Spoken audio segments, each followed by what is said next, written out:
வணக்கம். இன்று வாய்மை அதிகாரத்தின் 10வது குறளை நாம் பார்க்கலாம்.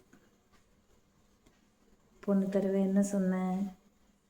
வாய்மையே மிகச்சிறந்த விளக்காக அமையும். அதாவது உண்மையான மன இருளை போக்கக்கூடிய ஒளி, அதுதான் வாய்மை என்று சொன்னார். இந்த 10வது குறளில் என்ன சொல்லுகிறார் பார்க்கலாமா? யாமெய்யா கண்டவற்றுள் இல்லை, யாமெய்யா கண்டவற்றுள் இல்லை, ஏனை தொன்றும் வாய்மையின் அல்ல பிற. யாமெய்யா கண்டவற்றுள் இல்லை, ஏனை தொன்றும் வாய்மையின் அல்ல பிற. உலக மக்களே, நான் இவ்வளவு காலமும் உண்மையாக பல்வேறு விதமாக ஆராய்ந்து பல்வேறு செய்திகளை சேகரித்திருக்கிறேன். நிறைய பொருட்கள் யாமெய்யா கண்டவை, உண்மையாக கண்ட பொருட்கள் என்னெல்லாம் இருக்குது? ஏகப்பட்டது இருக்குது. உண்மையாக நாம் பார்க்குறது என்ன? நம்ம வீட்டில் இருக்கக்கூடிய அசையும் பொருட்கள், அசையா பொருட்கள், அலங்கார பொருட்கள், இது எல்லாம் மெய்யா கண்டவை மக்கள். இது எல்லாமே அதுக்குள்ளர சேர்ந்து வருது. இது இத்தனை காலமாக நான் பார்த்து வந்தாலும் அவை எல்லாம் வெறும் பொருட்களாகத்தான் தெரிகின்றன. அவை எல்லாமே என்ன?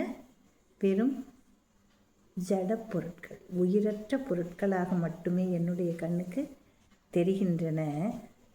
எது நல்லா இருக்குது அப்படின்னா, எந்த தன்மையிலும் மிகச்சிறந்த தன்மையாகிய உண்மை என்று சொல்லக்கூடிய வாய்மையே மிகச்சிறந்த பொருள். யாமெய்யா கண்டவற்றுள் அப்படின்னு சொல்கிறார். வாய்மையை தவிர வேறு எதுவுமே மெய்யான ஒரு பொருளாக எடுத்துக்கொள்ள இயலவில்லை. யாமெய்யா கண்டவற்றுள் இல்லை, எனைத்தொன்றும் வாய்மையின் அல்ல பிற. உண்மை என்ற ஒளி பொருந்திய ஒழுக்க குணம் ஒருவனிடத்தில் இருக்குமேயானால் அதுவே மிகச்சிறந்த பொருளாகும். உலகத்தில் இருக்கக்கூடிய அனைத்து பொருட்களும் அதற்கு ஈடாகாது. இதுவே இந்த குறள் நமக்கு உணர்த்தும் உண்மையாகும். ஆக வாய்மை அதிகாரத்தில் உண்மையை நாம் கடைபிடிக்க வேண்டும். கடைபிடித்தலால் வரக்கூடிய நன்மைகள், இந்த ஒழுக்க பண்பினால் நமக்கு கிடைக்கக்கூடிய நல்ல பெயர், அதாவது வாழ்க்கையில் நாம் நிலைத்து நிற்றல், நம்முடைய பெயர் நாம் உள்ள அளவும் நிலைத்து நிற்கும். அதுக்கப்புறம் நமக்கு தெரியாது. அதனால தான் இந்த வார்த்தையை சொல்கிறேன்.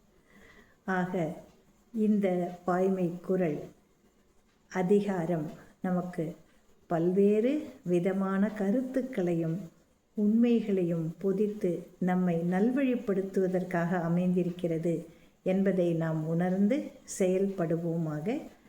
நன்றியுடன் விடைபெறுகிறேன். நாளை அடுத்த அதிகாரத்தில் நாம் சந்திக்கலாம்.